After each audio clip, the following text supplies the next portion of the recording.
చాలా దారుణం. అంటే లెక్కలేనితనం అన్నమాట. మేము ఏమైనా చేస్తాం, అడిగితే ఎదురుదాడి చేస్తాం, పేపర్లో రాయిపిస్తాం, లేకుంటే మా సాక్షి న్యూస్లో చూపిస్తాం, మా బ్లూ మీడియా ఉంది వాళ్ళు కూడా వేస్తాం.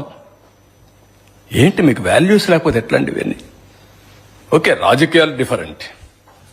You may like my ideas, my ideology, you may not like, but there is a policy, there is some ethics. Minimum ethical standards లేకుండా రాజకీయాలు చేయడం ఏంటండి? So these are all the problems I'm facing. I'm inherited with pain suffering. I'm telling you.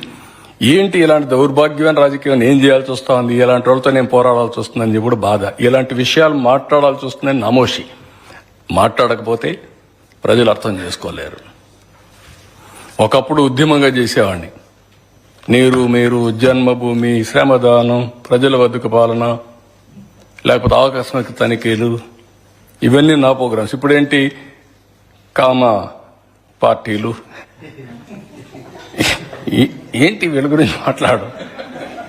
Can you imagine? అసహ్యం అనిపించలేదా వాళ్ళు మాట్లాడే మాటలు? మొన్నటి వరకు బూతులు, ఇప్పుడు బూతులు లేవనుకోండి, ఆ బూతులు మాట్లాడే నోటికి తాళాలు పడ్డాయి. విన్నామా పోనీ 5 ఏళ్ళు ఎన్ని బూతులండి, ఎన్ని మాటలండి. ఇప్పుడు ఎవరన్నా మాట్లాడుతున్నావా బూతులు? చేత కదా? మనకు నోరులు లేవా? ఎందుకు మాట్లాడలేదు? Can you won't see that difference? Hell of difference మీకు కనపడలేదా? ఒకప్పుడు బయట పోతే మీరంతా నా ఇంటికాడ వచ్చి కాపలా కాసేవాళ్లే కదా. ఎక్కడ రానిచ్చారండి? విశాఖపట్నం పోతే రానియరు, తిరుపతి పోతే దిగనీయరు, ఇంటికాడ నుంచి బయట రానియరు. Can you imagine? గేటుకు తాళ్లు కడతారు. ఇక్కడికి వస్తే, అమరావతికి వస్తే తాళ్లతో, కర్రలతో, చెప్పులతో వేస్తే ప్రజాస్వామ్యం ప్రజ్వరిల్లుస్తోంది, చైతన్యం పెరిగిపోయింది అని డీజీ మాట్లాడతాడు. ఇవన్నీ మనం చూసిన అరాచకాలు. మీడియా పైన దాడులు,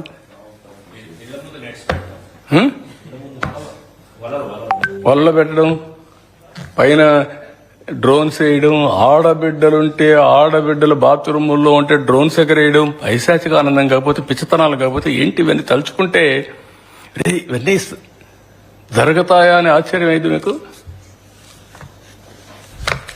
అన్నాయి. కానీ మీరు మర్చిపోతే ఏంటంటే ప్రజలు కూడా మర్చిపోయేదానికి ప్రయత్నం చేస్తారు. కానీ జ్ఞాపకం చేయకపోతే ఈ భూతవాట ఉంటుంది.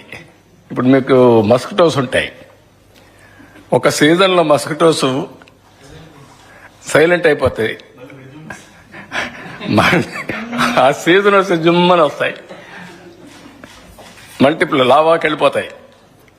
అది వెళ్ళిపోయి మళ్ళీ కరెక్ట్గా మీరు ఆ సీజన్ వస్తే మళ్ళీ ఓవర్ నైట్ పుట్టగొడుగులు మరి ఉన్నాయి. కొన్ని చలి ఇవి ఉంటాయి, అవి ఏమంటారు మన పల్లెటూరులో చలివెందులు ఏదో అంటారు, ఒక ఈగలు.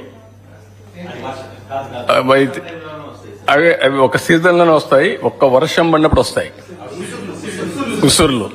ఆ ఉసుర్లు అట్లా వస్తాయి. అవి కొన్ని రాయలసీమలో అయితే చాలా మంది అవి తీసుకొని తింటారు. బాగా ఉప్పు ఫ్రై చేస్తారు, ఫ్రై చేసి బాగా ఉప్పు అవన్నీ చాలా బాగుంటాయి, టేస్ట్ కూడా చాలా బాగుంటుంది. ఆ విధంగా అట్లా వస్తాయి. కొన్ని దిక్కల్లో పుట్టగొడుగులు వస్తాయి. ఎగ్జాక్ట్ గా ఒక సీజన్ లో ఆ మట్టిలో పుట్టుకొస్తాయి. అంతవరకు మామూలు పుట్టాయి.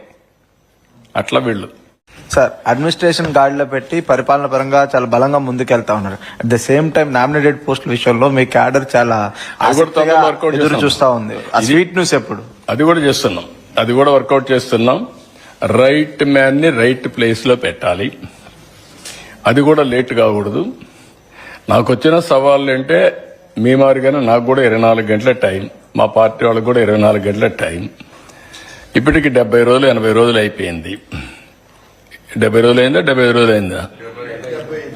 75 రోజులు అయింది. ఇంకొక 25 రోజుల్లో 100 రోజులు అవుతుంది. ఇప్పుడు ఈ 100 రోజుల లోపల మీరు చెప్పిన కార్యక్రమం కూడా వర్కౌట్ చేస్తున్నా. ఇప్పటికే చాలా గంటలు కూర్చున్నా. మళ్ళా నేను ఇచ్చే పొజిషన్స్ రాంగ్ చాయిస్ ఇస్తే మళ్ళా నన్ను తిడతారు. వేరే చేస్తున్న ఏ మాట అయితే నేను చెప్పాను, నేను అధ్యయనం చేస్తాను, మీ పర్ఫార్మెన్స్ అప్రైజ్ చేస్తాను. మీకు పనికి తగిన గుర్తింపు ఇస్తానని నేను చెప్పాను. ఆ ఎక్సర్సైజ్ చేస్తున్నా, నెంబర్ ఆఫ్ అవర్స్ కూర్చున్నా. మళ్ళీ నేను జనసేన బీజేపీ వాళ్ళతో కూడా మాట్లాడుకోవాలి. ఇంత మునుపు నేను ఒక్కడనే చేసేసేవాడిని. ఇప్పుడు కోయిలేషన్ ధర్మంలో అందరితో కూడా మాట్లాడుకొని we have to move forward. We have to carry everybody with us. All of us has to move forward. ఎలక్షన్లో పోటీ చేశాం, అదే మరి వర్కౌట్ చేసుకుంటాం. ఏది కూడా సైంటిఫిక్ గా ఉంటుంది. ఒక బేస్ కూడా ఎప్పుడు కూడా ఆ రోజు సెలక్షన్ ఆఫ్ క్యాండిడేట్స్ లో ఎట్లయితే చేశామో వెరీ క్లియర్ గా ఎక్కడికక్కడ రైట్ మ్యాన్ రైట్ ప్లేస్ లో పెట్టాం. సేమ్ థింగ్ రేపు కూడా చేస్తాం. న్యాయం చేసేది మీరు చెప్పినట్టు. చాలా మంది ఇంకోటి ఏంటంటే నాకు పెద్ద ప్రాబ్లం ఇస్తారు, ఇది కూడా చెప్తా ఉండాలి, లేదంటే ప్రజల్లో కూడా అర్థం కాదు. యాస్పిరేషన్స్ ఎక్కువ పెరిగిపోయినాయి. కాంపిటీషన్ కాదు ఇది, యాస్పిరేషన్స్. ఆశావాదులు కూడా కాదు, ఎక్స్పెక్టేషన్స్. ప్రతి ఒక్కరు ఎక్స్పెక్ట్ చేసేస్తున్నారు. రెండోది కూడా ఉంది ఇక్కడ, ఇది కూడా ప్రజలకు కూడా అర్థం కావాలి. దాంట్లో తప్పు కూడా లేదు. అందరూ సాక్రిఫైస్ చేశారు, అందరూ సఫర్ అయ్యారు. సఫర్ అయిన వాళ్ళందరూ ఎక్స్పెక్టేషన్ చేయడంలో తప్పు లేదు. వాళ్ళ ఎక్స్పెక్టేషన్స్ ఎట్లున్నాయంటే బియాండ్ సాల్వింగ్ ది ప్రాబ్లమ్స్ వరకు వెళ్ళిపోయినాయి.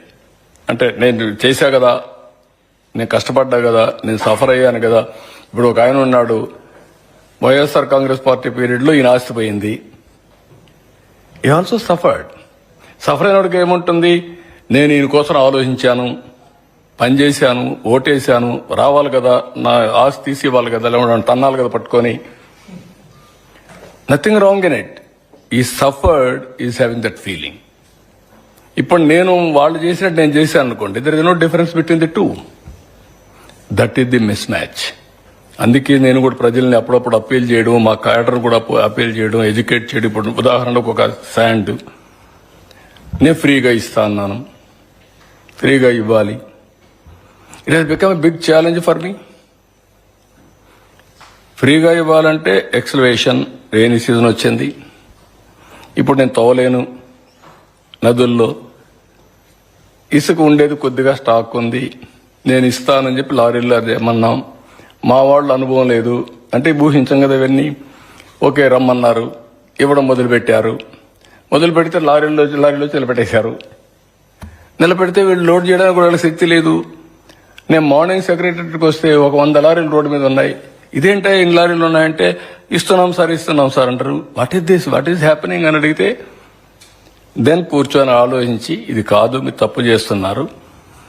వీడు 2 రోజులు వెయిట్ చేస్తున్నాడు, 3 రోజులు వెయిట్ చేస్తున్నాడు. 3 రోజుల ఛార్జ్ కూడా ఎవరి మీద వేస్తున్నాడు, కన్జ్యూమర్ పైన వేస్తున్నాడు. వాట్ ఈస్ దిస్ అని చెప్పి అక్కడి నుంచి కూర్చొని పెట్టి యూ రిజిస్ట్రేషన్ సమ్వేర్ చేయండి, లారీస్ అన్ని కూడా లిస్ట్ అవుట్ చేయండి, డెస్టినేషన్ ఎంతో ఫిక్స్ చేయండి, వచ్చిన తర్వాత 1 అవర్ స్లాట్ ఇవ్వండి, ఆ 2 అవర్స్లోనే ఆ లారీలన్నీ ఫిలప్ చేసి పంపించండి అని పెట్టాను. ఇప్పుడు స్ట్రీమ్ లైన్ అవుతా ఉంది. ఐవీఆర్ఎస్ అడుగుతున్నాం, ఐవీఆర్ఎస్ చెప్తున్నారు. ఎవడన్నా మళ్ళా ఉంటారు కొంతమంది కక్కుర్తి, లారీ వాడు కొంచెం ఎక్కువ డబ్బులు తీసుకోవడం, వీడ రీచ్ దగ్గర వీడు డబ్బులు కొట్టేయాలని చూడడం. వీళ్ళందరినీ కంట్రోల్ చేయాలి, ఫ్రీ శాండ్ ఇవ్వాలి, మళ్ళా కన్విన్స్ చేయాలి, లాస్ట్ మైల్ డెలివరీ జరగాలి.